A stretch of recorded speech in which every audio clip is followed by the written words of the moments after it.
আমি যদি বলি হাজারটা বাধা আসলেও আপনি আপনার স্বপ্নগুলো পূরণ করে দেখাতে পারবেন, আপনি কি বিশ্বাস করবেন?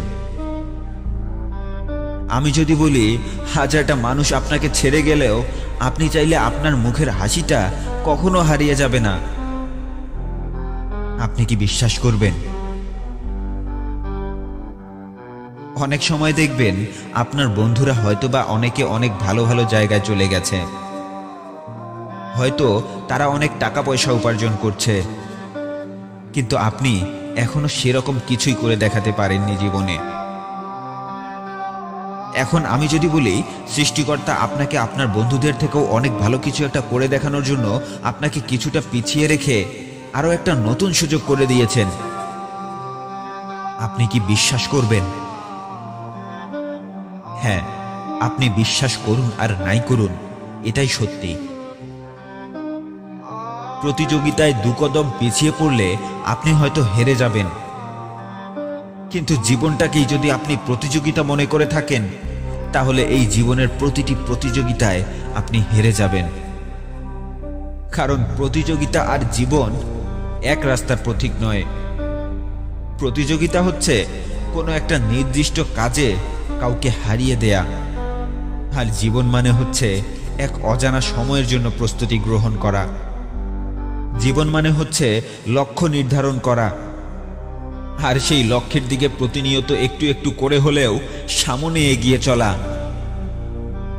আপনার জীবনটাকে প্রতিযোগিতা বানিয়ে ফেলবেন না। জীবন মানে প্রতিযোগিতা নয়, জীবন মানে প্রতিযোগিতা নয়। আপনার খুশির জন্য, আপনার স্বপ্ন পূরণের জন্য স্বাভাবিক গতিতে সামনে এগিয়ে চলার নামই হচ্ছে জীবন। যতটুকু স্পিডে এগিয়ে চলতে হবে ততটুকু স্পিডে প্রতিনিয়ত এগিয়ে চলার নামই হচ্ছে জীবন।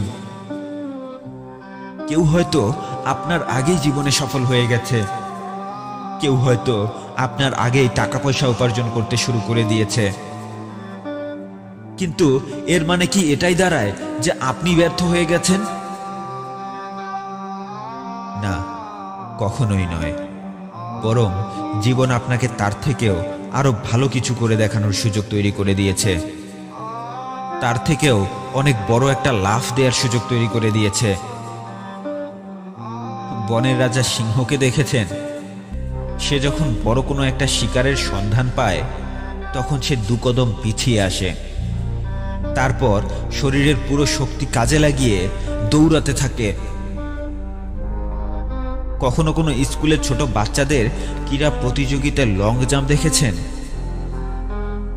সেখানে বাচ্চারা যে যতটা বড় লাফ দিতে চায় সে ততটাই পেছনে পিছিয়ে যায়, আর কিছুটা অপেক্ষার পর পুরো শক্তিকে কাজে লাগিয়ে সে লাফ দেবার জন্য সামনে এগিয়ে যায়।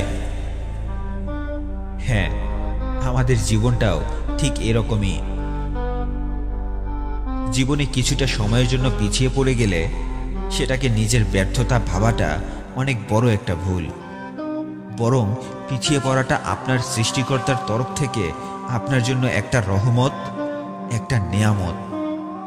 এই নেয়ামতকে কাজে লাগিয়ে আগের বারের থেকেও আরো ভালো প্রস্তুতি নিয়ে সামনে এগিয়ে চলাটাই হচ্ছে জীবন। ব্যর্থতা তুমি কে?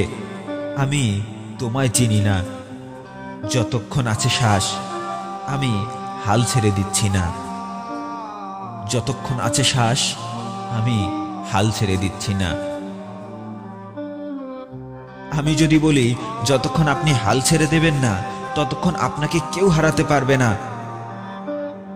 আপনি কি বিশ্বাস করবেন?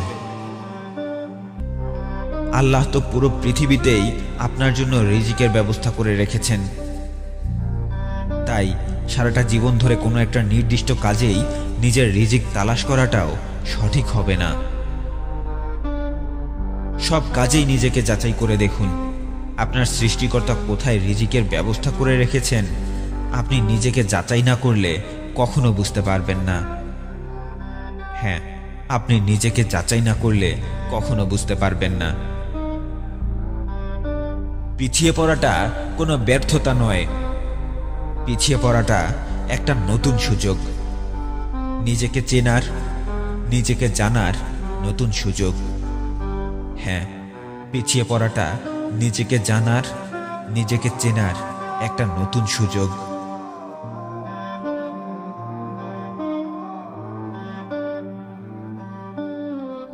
আচ্ছা, আমাদের জীবনে আসা প্রতিটি মানুষকেই কি আমরা খুশি রাখতে পারবো?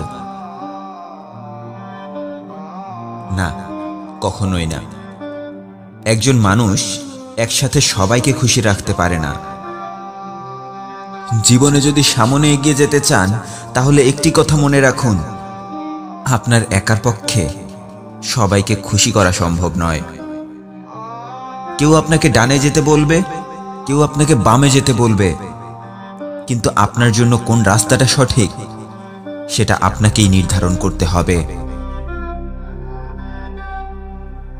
কাল আমাকে একজন মেসেজ করে প্রশ্ন করেছেন, ভাই, আমি কিভাবে আমার স্বপ্নগুলো পূরণ করব? আমার স্বপ্ন পূরণের পথে তো হাজারটা বাধা আসে। শুনুন, আপনার স্বপ্ন পূরণের পথে বাধা না আসলে আপনি কিভাবে বুঝবেন আপনার স্বপ্নটা আপনার জন্য কতটা গুরুত্বপূর্ণ? বাধা না আসলে আপনি কিভাবে বুঝবেন আপনার স্বপ্নগুলো আপনার কাছে কতটা মূল্যবান? জীবনে বাধা আসলে অনেকেই হাল ছেড়ে দেয়, আর কেউ বা সামনে এগিয়ে যাওয়ার জন্য হাজারটা কারণ খুঁজে পায়। মনে রাখুন, আপনার স্বপ্নগুলো ততক্ষণ পূরণ হবে না যতক্ষণ আপনার চেষ্টা আর পরিশ্রম দেখে মানুষ আপনাকে পাগল বলতে শুরু করবে না।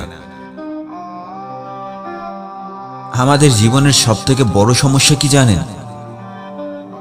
আপনি দুবেলা না খেয়ে থাকলে আপনার মুখে কেউ খাবার তুলে দিতে আসবে না,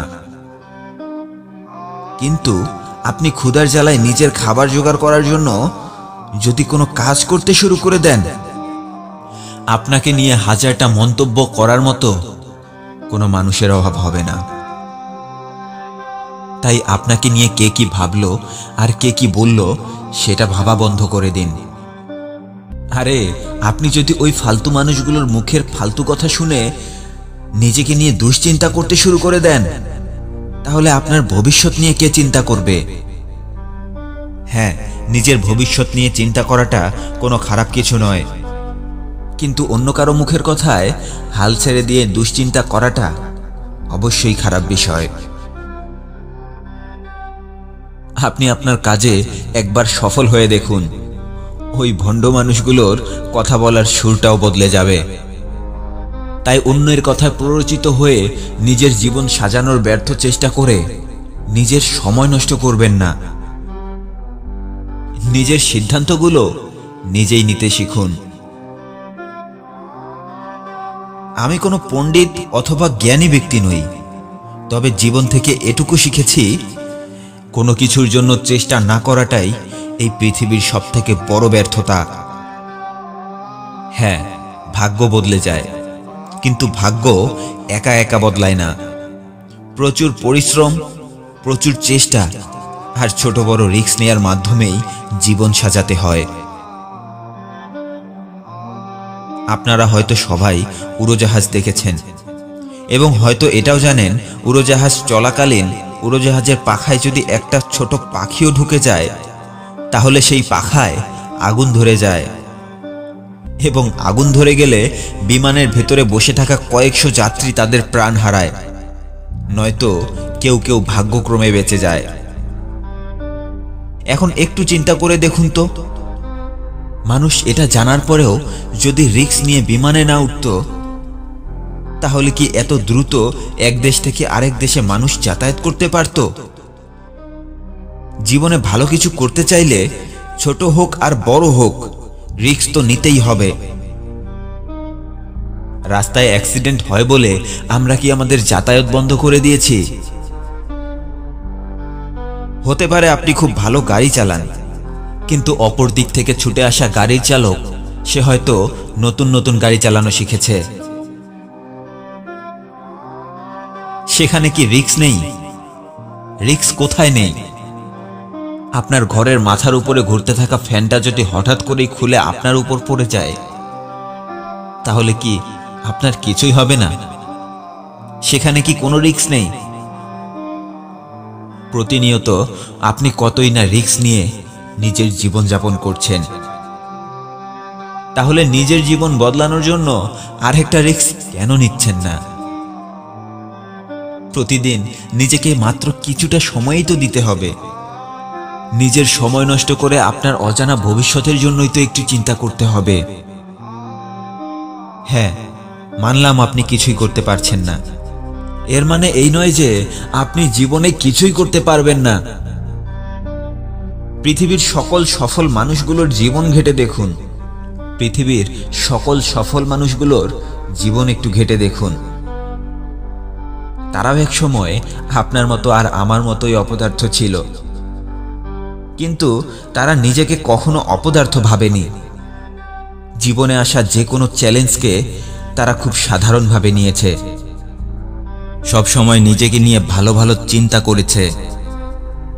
আমিও তো হাজার ব্যস্ততার মাঝে আপনাদের জন্য ভিডিও বানাই, আপনাদের চিন্তা ভাবনা বদলে দেওয়ার জন্যই ভিডিও বানাই।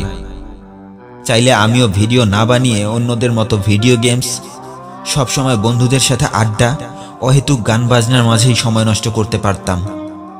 চাইলে কোনো ফানি ভিডিও অথবা অন্য কোনো বিনোদনমূলক ভিডিও বানাতে পারতাম।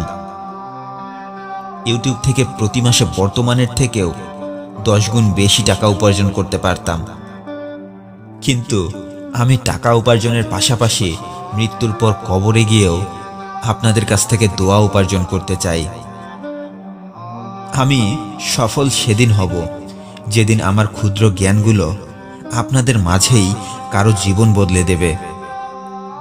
যেদিন মোনাজাতে আল্লাহর কাছে আমার জন্য আপনারা একটু দোয়া করবেন। তাই জীবনের সব ধরনের কাজের সাথে সাথে নিজের জন্যও একটু সময় বের করুন। নিজেকে নিয়ে ভাবুন। জীবনের শেষ সময় মৃত্যুর মুখোমুখি দাঁড়িয়ে নিজের ফেলে আসা সফলতার গল্পগুলোর কথা মনে করে হাসতে হাসতে মরতে চান, নাকি জীবনের কাছে হেরে গিয়ে চোখের পানি ফেলতে ফেলতে পৃথিবী থেকে বিদায় নিতে চান? মনে রাখবেন, চেষ্টা না করাটাই জীবনের সবথেকে বড় ব্যর্থতা। যার কাছে অনেক কিছুই আছে সে সফল নয়। পৃথিবীতে সেই মানুষটাই আমার কাছে সফলতম মানুষ, যে মানুষটা প্রতিনিয়ত নিজের বর্তমান সময়টাকে বদলানোর চেষ্টা করে।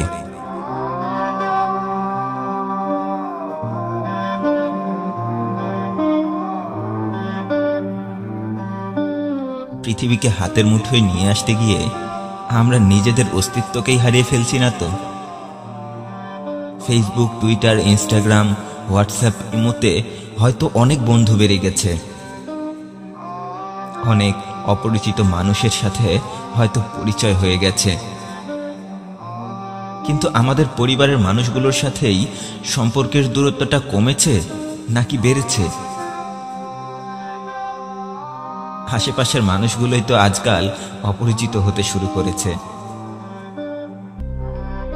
টেকনোলজির কল্যাণে হাজারো সোশ্যাল মিডিয়া প্ল্যাটফর্ম তৈরি হয়ে গেছে, হাজারো বন্ধু তৈরি হয়েছে, কিন্তু একসময় বন্ধুত্বের মাঝে যে আনন্দগুলো ছিল সেগুলো কি আজও আছে? আজ কি বন্ধুকে সব কথা মন খুলে বলা যায়? চায়ের দোকানে বসে বন্ধুর সাথে মনের অনুভূতিগুলো কি ঠিক আগের মতোই ভাগাভাগি করা হয়? বন্ধুকে একটা কথা বলার জন্য 10 কিলোমিটার সাইকেল চালিয়ে গিয়ে বিকেলের সূর্যটা কি দেখা হয়? আজকাল তো সুইসাইড করলেও বেস্ট ফ্রেন্ড বলতেই পারে না কেন সুইসাইড করেছে। সবকিছু দ্রুত হাতের নাগালে পেতে পেতে আজ আমরা অপেক্ষা করতেই ভুলে গেছি। আমরা আজ মনের মতো কিছু পেলে যতটা দ্রুত খুশি হয়ে যাই, তেমনিভাবে মনের মতো কিছু না পেলে ততটাই দ্রুত হতাশ হয়ে যাই। আজ যেমন বন্ধু কমে গেছে, পারিবারিক সম্পর্কগুলোও কমে গেছে। একসময় পরিবারগুলো ছিল অনেক বড় বড়। পরিবারে ছিল বাবা মা, ভাই বোন, দাদা দাদি, চাচা চাচি, ফুফু, চাচাতো ভাই বোন, আরো অনেকেই। তখন একটা ছোট বাচ্চারও সময় কাটতো এদের সবার সাথেই। কিন্তু আজ একটা ছোট বাচ্চাও সময় কাটায় মোবাইল ফোন, গেমস, ফেসবুক আর ইউটিউবে। আজ তো প্রায় সবাই প্রেম করে ভালোবেসে বিয়ে করে, কিন্তু প্রতিনিয়ত তালাক নেবার সংখ্যাটাও আগের তুলনায় 1000 গুণ বেড়ে চলেছে। কিন্তু কেনই বা আমরা সম্পর্কগুলো ভেঙে ফেলার প্রতিযোগিতায় নেমেছি? কখনো কি ভেবে দেখেছি আমরা? হ্যাঁ, আমরা আজ দ্রুত সিদ্ধান্ত নিয়ে ফেলি, কাউকে প্রথম দেখাতেই তাকে নিজের জীবন সঙ্গী বানিয়ে ফেলি, আবার খুব সামান্য ভুল বোঝাবুঝির কারণে ততটা দ্রুতই সম্পর্কটাকেই ভেঙে ফেলি। আজ আমাদের মাঝে সামান্য ধৈর্যটুকুও নেই। দোষ কারো নয়। আজকাল ছেলেরা বিয়ের সময় যেমন মেয়েদের রূপ খোঁজে, তেমনিভাবে মেয়েরাও বিয়ের সময় সম্পদশালী ছেলে খোঁজে। এখন আর কেউ চারিত্রিক সৌন্দর্য, চারিত্রিক সম্পদ খোঁজে না। কিন্তু মজার বিষয়টা কি জানেন? চেহারার সৌন্দর্য আর টাকা পয়সা বেশি দিন থাকে না। তাই হয়তো আজকাল সম্পর্কগুলোও বেশি দিন টেকে না। হ্যাঁ, এ কারণেই হয়তো সম্পর্কগুলোও বেশি দিন টেকে না।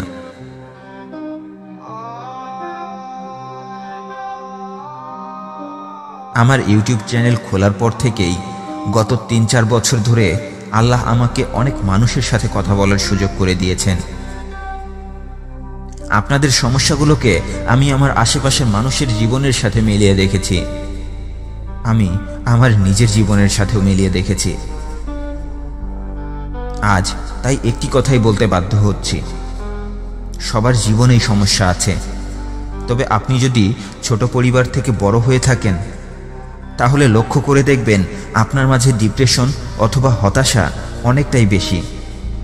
কিন্তু অপরদিকে আপনার কোনো বন্ধু যদি বড় পরিবার থেকে বড় হয়ে থাকে এবং তার পরিবারের সদস্যদের সাথে সে যদি অনেকটা বেশি সময় কাটানোর সুযোগ পেয়ে থাকে, তাহলে লক্ষ্য করে দেখবেন আপনার তুলনায় আপনার বন্ধুর ডিপ্রেশন অথবা হতাশা অনেকটাই কম।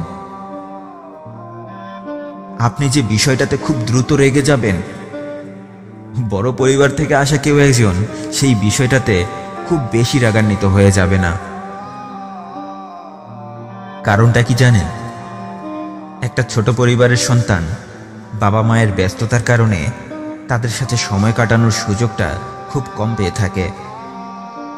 এছাড়াও অধিকাংশ ছোট পরিবারের ছেলেমেয়েরা একা একাই বড় হয়ে ওঠে। তারা তাদের বাবা মা, দাদা দাদি, চাচা ফুপুদের সঙ্গে সময় কাটানোর সুযোগটা অনেকটাই কম পেয়ে থাকে। তাই এরা অনেকটা সময় সম্পর্কের মূল্যটাও সঠিকভাবে বুঝতে পারে না। মানুষের সাথে মিশতে গিয়েও অনেক ধরনের নতুন নতুন সমস্যার সম্মুখীন হয়ে যায়। কিন্তু একটা বড় পরিবারের ছেলে মেয়েদের বিষয়টা পুরোটাই উল্টো হয়ে থাকে। এরা ব্যস্ততার কারণে বাবা মায়ের সাথে সময় কাটানোর সুযোগটা না পেলেও দাদা দাদি, চাচা ফুপুদের সঙ্গে সময় কাটানোর সুযোগ পায়। বড় ছোট ভাই বোনদের সাথে সময় কাটানোর সুযোগ পায়। তাই অধিকাংশ বড় পরিবারের ছেলেমেয়েরা বাস্তবতা সম্পর্কে জানার সুযোগটাও অনেক বেশি পায়। এরা খুব সহজে ভেঙে পড়ে না, হতাশ হয়ে গেলেও নিজেকে স্বাভাবিক রাখতে পারে। পরিবারের অনেক সদস্যদের মৃত্যু দেখার কারণে এরা মানসিকভাবেও অনেকটা শক্তিশালী হয়ে থাকে। অনেক ধরনের কষ্ট সহ্য করতে করতে কষ্ট সহ্য করার একটা আজব শক্তি তৈরি হয়ে যায় এদের মাঝে। একটা বিষয় আমাকে খুব অবাক করে দেয়, ছোট ছোট পরিবারগুলো থেকেই সুইসাইড অথবা আত্মহত্যা করার সংখ্যাটাও অনেকটাই বেশি হয়ে থাকে। ছোট ছোট পরিবারগুলোর ভেতরে সম্পর্কগুলো ভেঙে যাবার হিসাবটাও অনেকটাই বেশি হয়ে থাকে। অন্যদিকে বড় পরিবারগুলোতে খরচ অনেকটা বেশি হবার কারণে খুব প্রয়োজন ছাড়া বাবা মা সন্তানের আবদার পূরণ করতে পারেন না। তাই সন্তানেরাও ছোট থেকেই না পাওয়ার কষ্টগুলো খুব সহজেই মানিয়ে নেওয়া শিখে যায়। কিন্তু পরিবার যদি ছোট হয়ে থাকে, তাহলে বাবা মা খুব সহজেই সন্তানের আবদারগুলো পূরণ করতে পারেন। এ কারণেই হয়তো বড় হয়ে ওঠার পর ছোট পরিবারের সন্তানেরা কোনো একটা কিছু না পাওয়ার কষ্টটাকে খুব সহজে মেনে নিতে পারে না। অনেকেই হয়তো জানেন, তবুও বলছি, আপনাদের কাছে আজ থেকে আমার সব সময় একটা অনুরোধ থাকবে, পারিবারিক সম্পর্কগুলোকে আঁকড়ে ধরুন, কোনো সম্পর্ক ভেঙে যেতে দেবেন না। বাধা আসবে, কষ্ট আসবে, দুঃখ আসবে, ঝগড়াঝাটি সব হবে, কিন্তু সম্পর্ক ভেঙে গেলে ঝগড়া করার মানুষটাই খুঁজে পাবেন না। কিছুদিন আগে আমি বন্ধুদের সাথে জাপানে ঘুরতে গিয়েছিলাম। তখন একটা বিষয় শুনে আমি অবাক হয়ে যাই। জাপানে একটা আজব চাকরি আছে, টাকা দিয়ে তারা আপনাকে বাসায় নিয়ে যাবে শুধুমাত্র কিছুক্ষণ গল্প করার জন্য, আপনার সাথে কথা বলার জন্য। তারা আপনার সাথে নিজের মনের কথাগুলো শেয়ার করবে, আর আপনাকে বসে বসে সেগুলো শুনতে হবে, তাদের সাথে কথা বলতে হবে। কি বুঝলেন? ছোটখাটো বিষয়ে সম্পর্ক ভেঙে ফেলছেন? ভেঙে ফেলুন, সমস্যা নেই। তবে এটাও মনে রাখবেন, একদিন একটা সময় আসবে যেদিন জাপানের মানুষের মতো নিজের মনের কথাগুলো শেয়ার করার জন্যেও আপনাকেও অন্য কাউকে বেতন দিতে হবে। কয়েকটি পৃষ্ঠা নিয়ে একটি বই তৈরি হয়, আর হাজারো বই নিয়ে একটি লাইব্রেরি তৈরি হয়। প্রতিটি মানুষ আমার কাছে এক একটি লাইব্রেরির মতো। আমার জীবন থেকে একটি মানুষ হারিয়ে যাবার মানে কি জানেন? আমি একটা লাইব্রেরি হারিয়ে ফেললাম। আশা করি আমার কথাগুলো আপনারা বুঝতে পেরেছেন। তবু এই বিষয়টা নিয়ে যদি আপনার মাঝে কোনো প্রশ্ন থাকে, অথবা আমার অন্যান্য ভিডিওগুলো নিয়ে যদি কোনো প্রশ্ন থাকে, তাহলে অবশ্যই আমাকে ফেসবুক, ইনস্টাগ্রাম অথবা ইমেইলে মেসেজ করতে ভুলবেন না। আমি আপনাদের মেসেজের উত্তর দেব ইনশাআল্লাহ। ভিডিওটি যদি কারো জীবন বদলে দিতে পারে, তাহলে অবশ্যই তাকে শেয়ার করে দেখার সুযোগ করে দেবেন। আর আমার চ্যানেলে নতুন হয়ে থাকলে এরকম গুরুত্বপূর্ণ ভিডিও পেতে এখনই চ্যানেলটি সাবস্ক্রাইব করে রাখুন। ধন্যবাদ সবাইকে।